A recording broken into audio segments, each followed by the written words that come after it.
নির্বাচন কমিশনার মোহাম্মদ আহসান হাবিব খান বলেছেন, নির্বাচন কমিশনের প্রতি ভোটার ও প্রার্থীদের ধারণা পাল্টেছে।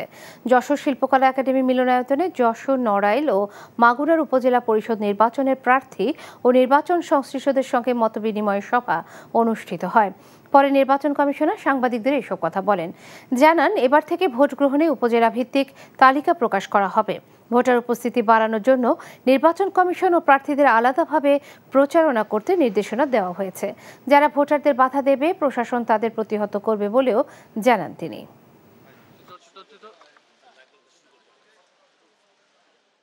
উপজেলা ভিত্তিক আমি ডিক্লেয়ার করব কোন উপজেলায় কত পার্সেন্ট ভোটার আসলো, কম্পিটিশনস।